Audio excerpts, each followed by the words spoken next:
World War I didn't begin with armies.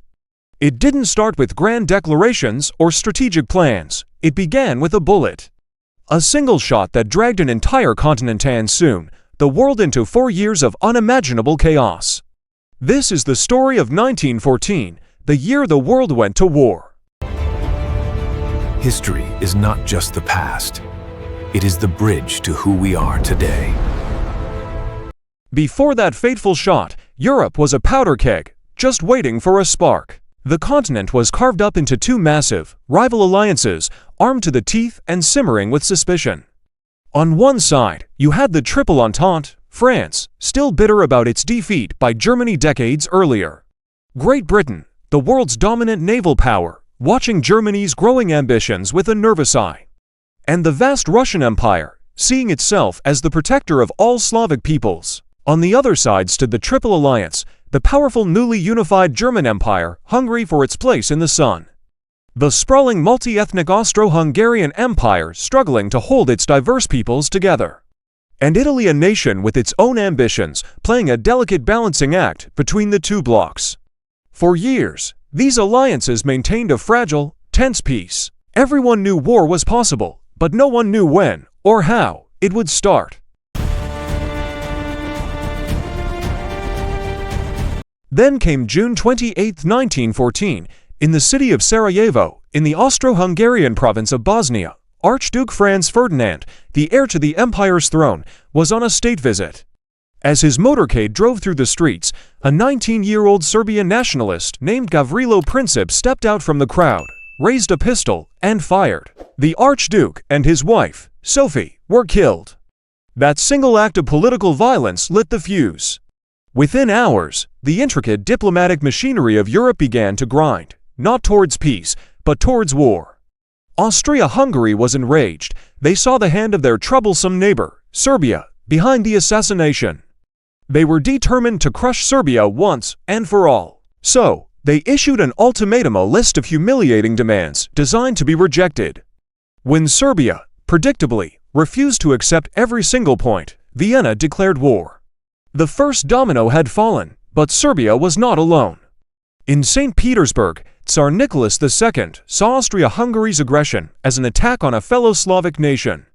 He ordered the mobilization of the massive Russian army to defend Serbia. In Berlin, Kaiser Wilhelm II saw Russia's mobilization as a direct threat to Germany. He had given Austria-Hungary what historians call a blank check, a promise of unconditional support, whatever they chose to do.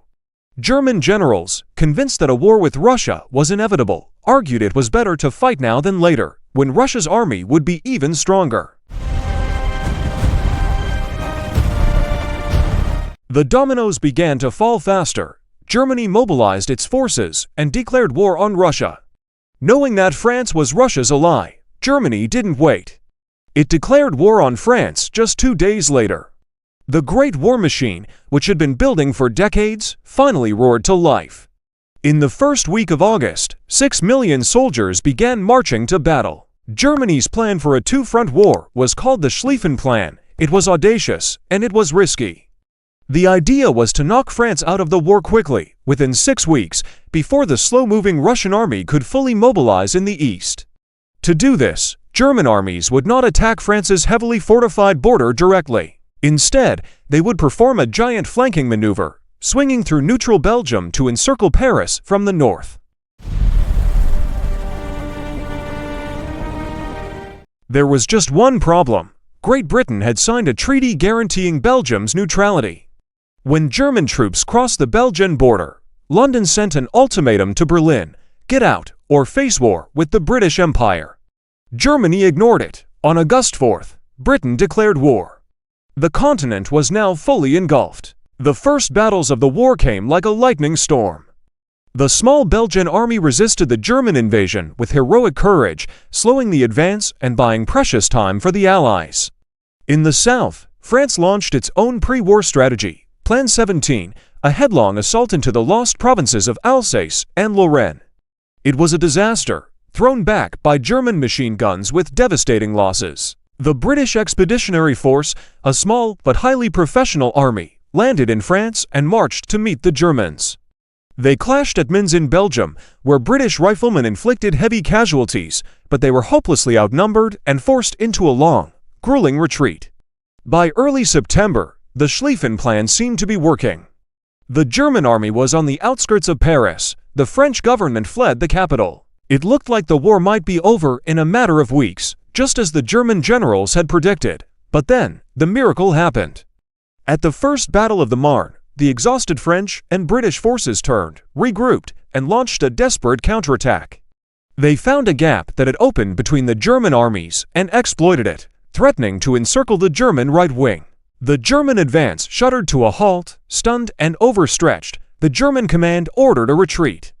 Paris was saved. The miracle of the Marne was a pivotal moment. Both sides had suffered 250,000 casualties in that single battle, and the chance for a quick, decisive victory was lost forever. What followed was a desperate race to the sea, as each army tried to outflank the other, extending their lines northward across France. This race ended in the fields of Flanders, around the ancient Belgian city of Ypres. The First Battle of Ypres was another bloodbath, a brutal slugging match that cost both sides hundreds of thousands more lives and achieved nothing. As winter set in, the exhausted soldiers on both sides did the only thing they could do to survive the constant shellfire and machine guns. They dug in. And that was the moment that would define the Western Front for the next 4 years. From the Swiss border to the English Channel, a vast, unbroken line of trenches was carved into the earth. It was a frozen, static front of mud, barbed wire, and death, where the grand strategies of generals gave way to a grim war of attrition. The First World War, the Great War, had truly begun. But while Europe bled in the trenches of the West, a storm was gathering in the East. A conflict was brewing on a scale just as massive, one that would shatter ancient empires and change the map of the world forever. And that is where our story will take us next. Thanks for watching. If you want to understand how this global conflict unfolded, make sure to subscribe and hit the bell icon so you don't miss the next episode.